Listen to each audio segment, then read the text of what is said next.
Good morning বন্ধুরা, স্মৃতি blog ডায়েরিতে আপনাদের স্বাগত জানাই। তো দেখো, আমি সকাল সকাল কিন্তু আমার সমস্ত কাজ করা হয়ে গেছে, উঠোন ঝাড় দেওয়া হয়ে গেছে, গোবর দেওয়া হয়ে গেছে। তো আজকে না মানে দুবার আমার স্নান করতে হলো। তো যাই হোক, কিছু করার নেই। তো আমার একটা সমস্যা আছে, আমার প্রচণ্ড পরিমাণে অ্যালার্জি হয়। তো যেহেতু সকাল সকাল গাটা চুলকে পুরো অ্যালার্জি ভরে গেছে, তো ভাবলাম আজকে অ্যালার্জির ওষুধটা তৈরি করে আপনাদের সঙ্গে শেয়ার করি। তো আমার প্রয়োজন হচ্ছে হলুদ, নিম পাতা, কালো জিরে আর আমলকি। তো এখন তো আমলকির সিজন, তো আমি কিন্তু 1 কিলো মতো আমলকি কিনেই ফ্রিজে রেখেছিলাম, কিন্তু আজ বানাই কাল বানাই করে না ওষুধটা বানানো হয়নি। তো যেহেতু ওষুধটা বানানো হয়নি, সেই জন্য ভাবলাম আর দেরি করব না। তো দেখতেই পাচ্ছ আমি কিন্তু হলুদগুলো তুলতে এসেছি।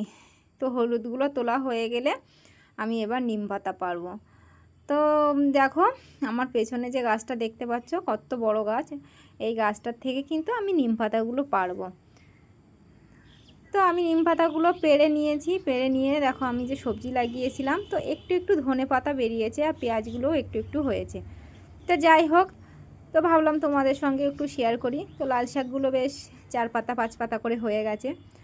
তো যাই হোক, আমি নিম পাতা হলুদ নিয়ে ধুতে চলে এসেছি, যেহেতু মাটিতে ছিল, হলুদগুলো মাটিতে তুলেছি। তো 3-4 বার করে ভালো করে আমি ধুয়ে নিয়েছি।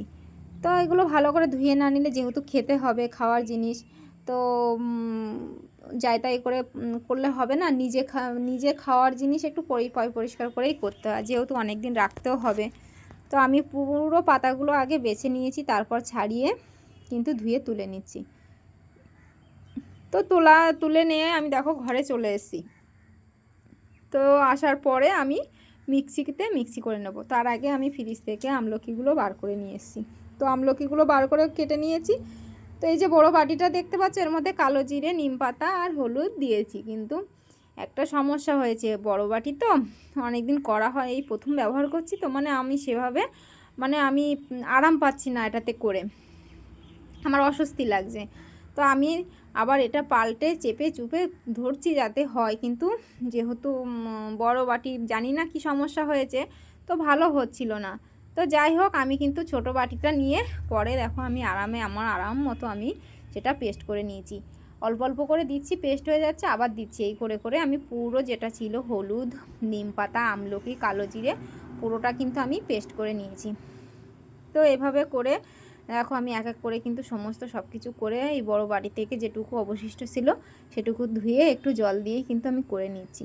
একে আমার গায়ে তো ভরে গেছে, অ্যালার্জি চুলকাচ্ছে, তো কিছু করার নেই। তো কিছু নিম পাতা আর হলুদ আমি আলাদা করে পেস্ট করে নেব, একটু গায়ে মেখে চান করব। আর এই যে পেস্টটা করলাম, এটা কিন্তু আমাকে খেতে হবে। তো আমি যেহেতু অতিরিক্ত অ্যালার্জি, তো আমি কিন্তু কিছুটা খেয়ে নিয়েছি। প্রচণ্ড পরিমাণ তিতো। তো পাশের বাড়ি জেঠিমাদের বাড়ি ছাদে আমি কিন্তু চলে এসেছি দেওয়ার জন্য। নিচে দিলে ধুলো বালি ময়লা হবে, তো ভাবলাম তাহলে যাই জেঠিমাদের ছাদে গিয়ে দিয়ে আসি। তো দেখো ছাদটা কত সুন্দর, আর দেখো গাছে পাতাগুলো নড়ছে। কেন নড়ছে বলো তো? এখন তো শীতকাল, প্রচণ্ড পরিমাণে হাওয়া দিচ্ছে, রোদও হয়েছে, প্রচণ্ড পরিমাণে রোদ, কিন্তু তার মধ্যে হাওয়াটাও খুব ভারী। তো যাই হোক, আর শীতের সময় হাওয়া দিলে তো আরও ঠান্ডা লাগে। তো আমি যেহেতু নিম পাতা হলুদ মেখে আবার স্নান করতে হবে, তো আমি তাড়াহুড়ো করে কিন্তু এগুলো 1 বাটি করেছিলাম। তো পুরোটা আমি কুমড়োর বড়ি যেমন দেয় ওরকম করে দিয়ে রোদে দিচ্ছি। তো রোদে দেওয়া হয়ে গেলে আবার বাড়িতে গিয়ে আমার পুরো গায়ে যেখানে যেখানে বেশি হয়েছে সেখানে সেটা মাখতে হবে। তো আমি বড়িগুলো দেওয়ার পরেই যখন নিচে নেমে এসেছি, তখন দেখি আমার অনেকটা ফোলা কমেছে, কিন্তু জ্বালা করছে, চুলকেছিলাম তো। তো যাই হোক, আমি নিম পাতা হলুদ মেখেছি অনেকক্ষণ, আর মাখার পরে স্নান করে আমি আবার কিন্তু বড়িগুলো একটু দেখতে যাব। তো যাই হোক, এই দেখো যেভাবে দিচ্ছি বড়িগুলো, এভাবে কুমড়োর বড়ির মতো। তো অল্প হলে তো সময় লাগে না, যেহেতু অনেকটা বড়ি, তো আমি এভাবেই কিন্তু দিয়ে নিচ্ছি। তো ছাদে যেহেতু দিয়েছি, 2 থেকে 3 রোদ দিলেই আমার কিন্তু ওগুলো পুরো খড়খড়ে শুকনো হয়ে যাবে। তো বড়িটা দেওয়া হয়ে গেলে ভাবছি জেঠিমাকে বলে যাব একটু ঢাকা দিয়ে রাখতে, আবার সকালবেলা আলগা করে দিতে। তো আমি ভাবছি একেবারে শুকিয়ে গেলে জেঠিমার কাছে জিজ্ঞাসা করেই আসবো বড়িগুলো নিতে। তো নিম পাতা হলুদ বড়ি পুরো হলুদ হয়ে গেছে। তো যাই হোক, এই যে সব বড়িগুলো দেওয়া হয়ে গেছে, তো আমি এবার নিচে চলে এলাম। এসে স্নান করে আমি দেখো পুজোটাও সেরে নিয়েছি। পুজো সেরে নেওয়ার পরে আর এক কাণ্ড, মাথা আঁচড়াতে আঁচড়াতে হঠাৎ মনে পড়েছে যা মাছটা তো কাটা হলো না। তো পুজো দেওয়ার পরে না বাইরে তো খুব হাওয়া দিচ্ছে ঠান্ডা, তো আমি ভাবলাম সোয়েটারটা পরে নিই। তো আমি সোয়েটারটা পরে দেখো মাছ কাটতে চলে এসেছি। তো যাই হোক, মাছ কাটছি, তো রুই মাছ নিয়েছিলাম, তো চিংড়ি মাছটা পাইনি আজকে। আর যেহেতু অ্যালার্জি উঠেছে, চিংড়ি মাছটাও আর অতটা করিনি। ভাবলাম পুঁই শাক দিয়ে মিষ্টি কুমড়ো আর চিংড়ি মাছ দিয়ে চচ্চড়ি করব। আর যে আলুটা আমার ক্ষেত থেকে তুলেছিলাম সেটা আর মাছটা রান্না করব। তো যেহেতু চিংড়ি মাছ পেলাম না, তো রুই মাছটা আমি কেটে নিচ্ছি। তো রুই মাছটা কাটা হয়ে গেলে আমি কিন্তু রান্না করতে বসে পড়ব। তো আমি সব কিছুই গুছিয়ে নিয়েছি আজকে। আর যেহেতু আজকে একটু দেরিও হয়ে গেছে, তো আবার দোকানে যেতে হবে, মানে কাজের আর শেষ নেই। যাই হোক, মাছগুলো ধুয়ে সবজিগুলো কেটে আমি দেখো চলে এসেছি। তো মাছ ভাজা ভাত বসিয়ে দিয়েছি, দিয়ে আলুগুলো কেটে ভালো করে আমি ধুয়ে নিয়ে এসেছি। ধুয়ে এনে কিন্তু কড়াইতে একটু জিরে মানে পাঁচফোড়ন দিয়ে আলু দিয়ে দিয়েছি, একটু আদা আর জিরে বাটা দিয়েছি। দিয়ে দেখো ঝোল ফুটে উঠলে এবার মাছগুলো দিয়ে ঢাকা দিয়ে দেবো। তো ততক্ষণে ওদিকে হতে থাক, আমি এদিকে অফ ক্যামেরায় মিষ্টি কুমড়োটা আর পুঁই শাকটা কেটে নিলাম। যেহেতু এখন পুঁই শাকের একটু মিটুলি এসছে, তো আমার খুব ভালো লাগে খেতে, কিন্তু কি করব, ভালো লাগলে তো হবে না, অ্যালার্জির জন্যে না অনেক কিছু খাওয়া বন্ধ হয়ে যায়। তো যাই হোক, রান্নাটা হয়ে গেছে। তো রান্না হয়ে গেলে দেখো নিয়ে চলে এসেছি যে এরকম হয়েছে আমার রান্না। তো আর এদিকে আমার পুঁই শাক আর মিষ্টি কুমড়োর চচ্চড়িটা তোমাদের একটু দেখিয়ে দিলাম কেমন হয়েছে। তো মাছ ছাড়া চচ্চড়ি দেখা যাক কেমন লাগে খেতে। তো এবার খাওয়া দাওয়া করে দোকানে যাব, যেহেতু একটা অর্ডার দেওয়ার আছে, তো একটা চুড়িদার আছে, তো ভাবলাম চুড়িদারটা কমপ্লিট করে কিছু ব্লাউজ আছে, ব্লাউজ করব।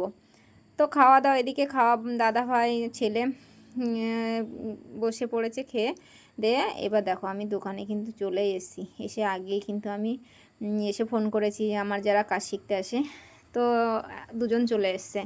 তো একজন বললো আসবো না, দুজন চলে এসছে। তো আসলে ওরা বসলো, তার মধ্যে আমি সব কিছু রেডি করে, দোকানে আসলে তো হাজার কাজ থাকে, বাড়িতে যেমন কাজ, দোকানে এসেও ঝাড় দেওয়া মোছা, মানে একটা সংসারে যেমন কাজ থাকে দোকানে আসলেও তেমনই কাজ থাকে।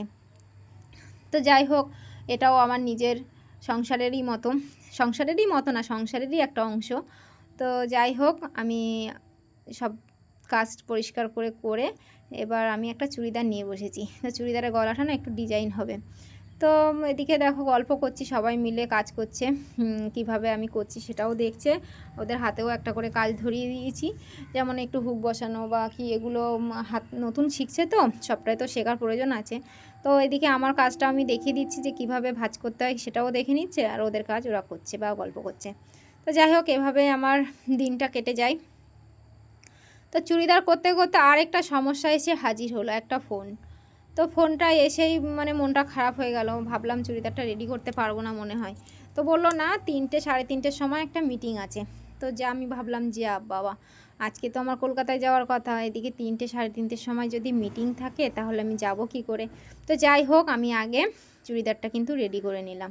তো যাই হোক, যেতে হবে বা যেখানে যাব, সেটা নিয়ে টেনশন করে লাভ নেই।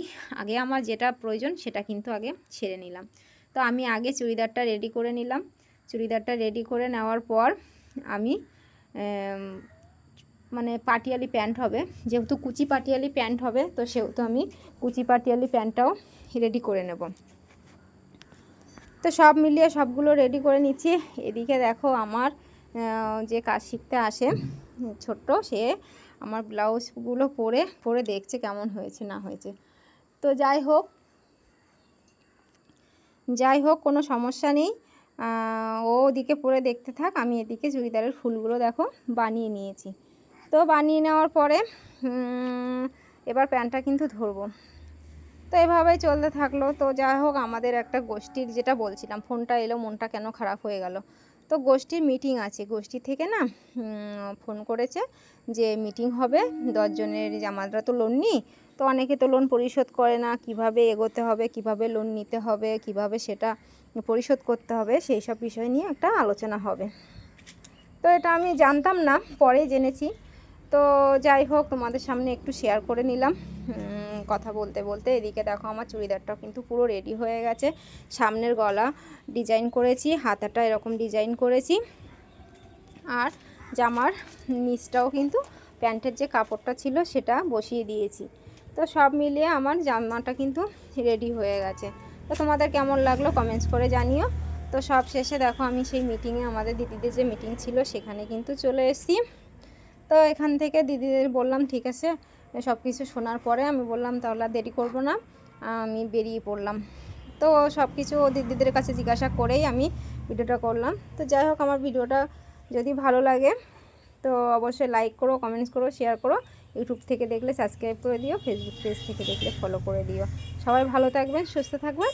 আর দেখো আমি বাড়ি এসে গুছিয়েই কিন্তু কলকাতা যাব, সেই জন্যে বাড়ি বেরিয়ে পড়েছি। আর আপনাদের দাদাভাই টোটো নিয়ে আসছে, আমাকে স্টেশন অবধি এগিয়ে দিয়ে আসবে। সবাই ভালো থাকবেন, সুস্থ থাকবেন। আজকে এই পর্যন্ত।